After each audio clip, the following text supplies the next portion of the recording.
RSPC, balitang makatotohanan aming ihahatid sa sambayanan. RSPC 789 mula sa bulwang pambalitaan ng kasangga ng Pilipino. Ito ang Radyo RSPC. Sa mga balitang rito ngayong araw ng Miyerkules, 2 ng Pebrero taong 2025. Pang-akal ni VP Sara ipapakuha sa impeachment trial niya. Kalyeto at talino ng kabataan sa Region 1 bumida sa RSPC 2025. Presyo ng pulis sa Dagupan Pangasinan, kamusta na nga ba?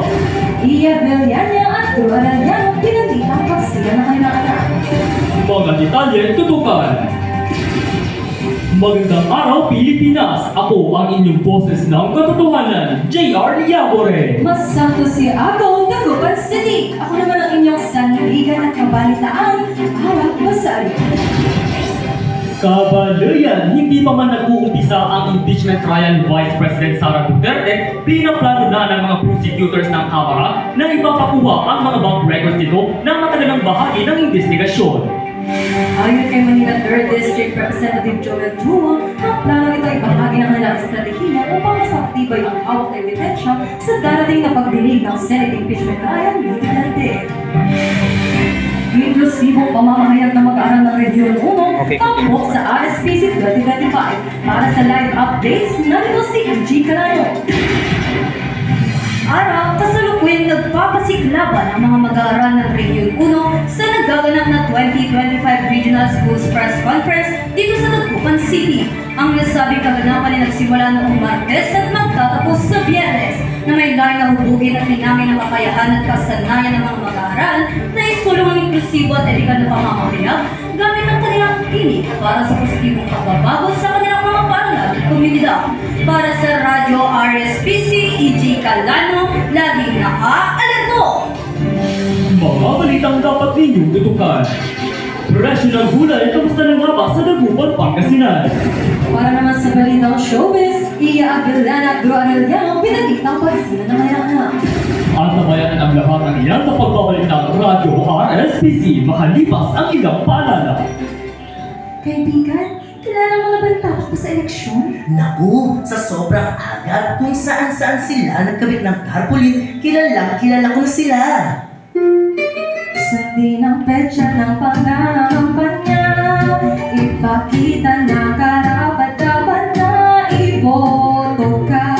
Buti na lang nagkaroon na ng offline baklas para sa halalan ngayong taon. Oo nga kaibigan, nahanap nito ang tamang paraan sa panahon ng eleksyon. Sundin ang patakaran. Sa panahon ng eleksyon, alamin ang tamang lugar na kalalagyan ng inyong materialis ng pangangampanya. Isang paalala mula sa komunikat na hindi lang ito. Kayo'y patuloy na nakikinig sa Radyo RSPC.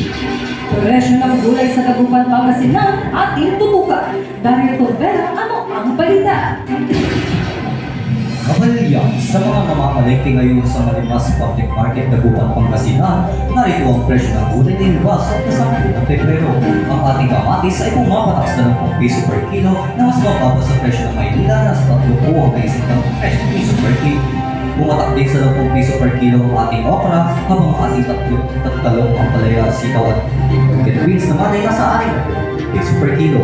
Dagdag pa rito, ang ating kalabasa ay sa 30 piso per kilo, carrots na sa 10 piso per kilo, broccoli na sa 10 piso per kilo, at ang patatas na sa 1 piso per kilo. Darito Vera, nagpabalita pa sa Radyo RSPC. Oras. 3 minuto bago alas 3 ng hapon. Showbiz Netizens! Mag-asawang Ian at Drew Arellano inanunsyo ang kanilang fifth and last baby. Jamie Candela, ano ang chika? Heto na!